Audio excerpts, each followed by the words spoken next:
Show. Pô, muito boa. Obrigado. Eu ia falar sobre essa parte. A Eleven tem uma divisão entre fundos CRI, fundos CDI, fundos inflação? Porque Sim. se a gente olha a cotação, né, fica até claro, os três que você falou, eu olhei aqui, e aquele que era inflação caiu, aquele que era CDI subiu, e aquele que é 50% ficou ali muito, né, quase sem se mexer. Então, os investidores, muitos devem estar pensando nisso, né? Poxa, o pior ainda está por vir, né? Que nem se comentou do mês pior ali em setembro, talvez, de proventos ali. Então, ainda pode ter um movimento forte de queda de fundos de papel, principalmente de inflação.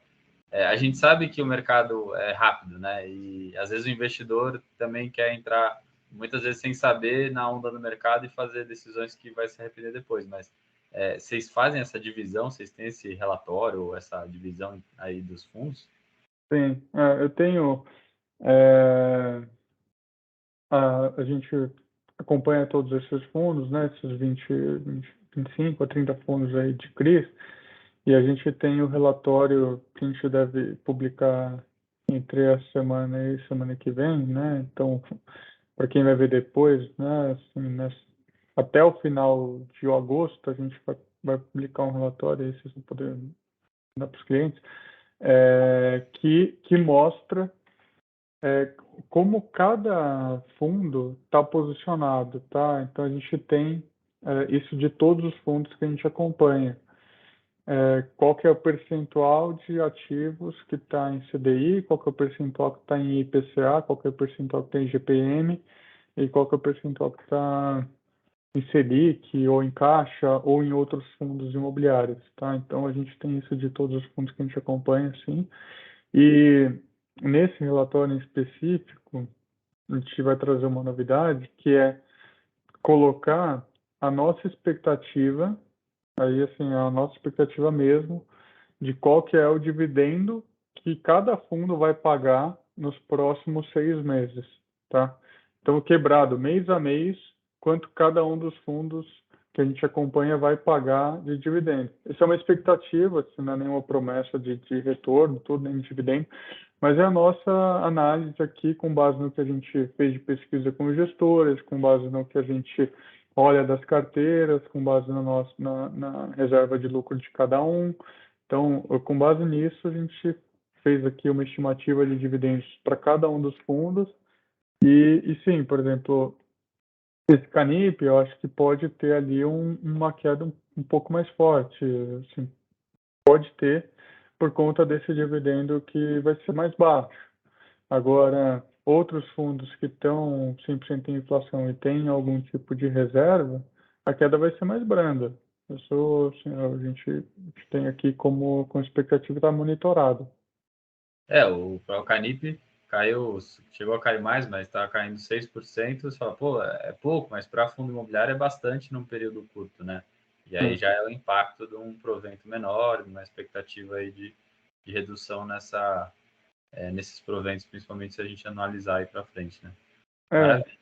mas o que eu quero também colocar é que, assim, é, a queda excessiva também gera oportunidade, Sim, tá? Então, assim, não é porque, pô, o fundo, pô, caiu 6, 7% aí, que nem você comentou, e de repente cai mais 5, né? Porque vai ter um dividendo ruim aqui anunciado para setembro e um dividendo ruim para outubro. Então, de repente, cai mais 5, 6%.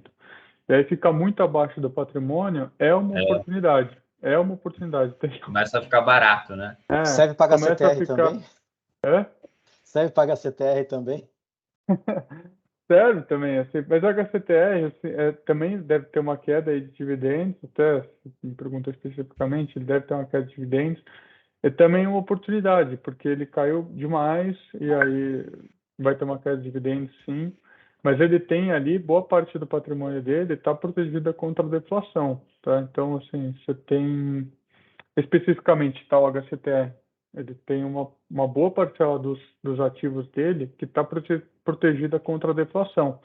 Então, eu acho que pode ter uma queda mais branda, pode ser oportunidade também, tá? Então, acho que assim, tem que analisar, o mercado, ele cria essas oportunidades, essas aberrações, elas acabam sendo oportunidades para o investidor que está atento e é paciente, tá?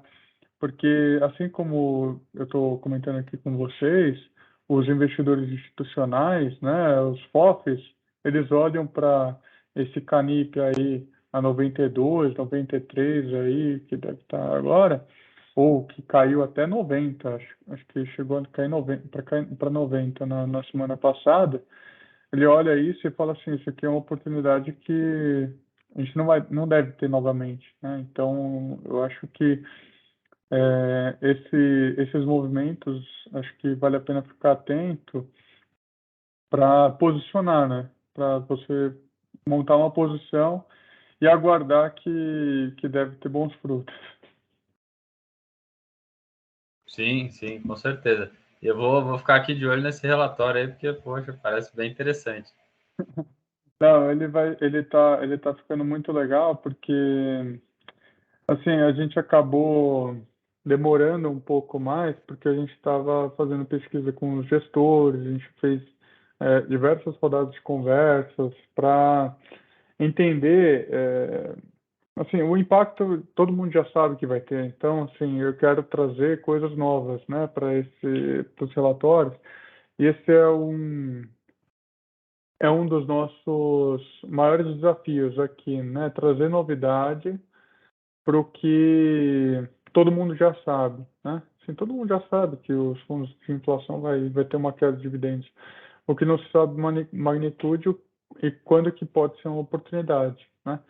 E então eu vejo que você tem ali uma perspectiva, assim, na minha opinião aqui, boa para alguns fundos e para outros, assim, pode ser também pode ter algum desafio mais para frente, né? E assim, eu acho que também é bom sempre pontuar que fundo imobiliário, por mais que você tenha essa oscilação ali no mês a mês, no dia a dia, é um investimento de longo prazo, né? Assim, é para o investidor que gosta dessa classe de ativos para carregar para médio e longo prazo aí, né? Assim, não, é bom ficar atento nos ciclos, mas é bom você ter sempre na cabeça que em algum momento você vai ter que se subiu demais, né? Assim, rebalanceia a carteira, o fundo que caiu mais você recompra ali um pouco mais, porque de repente aquele preço não está fazendo sentido. Então acho que esse é uma mensagem importante, porque os fundos independente, né, se é fundo de CRI ou fundo de tijolo, a carteira de fundos imobiliários, ela tem que estar sempre bem equilibrada entre os setores. Então, mesmo no pior momento da pandemia, lá em março, abril, né, nossas carteiras, nenhuma delas nunca ficou sem fundo de shopping. E fundo de shopping foi o mais questionado, porque você tem os shoppings fechados, não vende, você não vai ter dividendo. É óbvio, né? Porque você não tem fluxo de pessoas ali. Então, só que por uma carteira bem equilibrada, aquela fotografia não é perpétua. Assim como essa fotografia de deflação não é perpétua, né? Então, as oportunidades elas aparecem quando você tem essas quedas mais expressivas. Com certeza, é isso aí. É pensar no longo prazo e agir no curto prazo para alguma movimentação, mas não é trade, né? A ideia É, é só ajuste por conta de ciclo, de posição que muitas vezes subiu demais.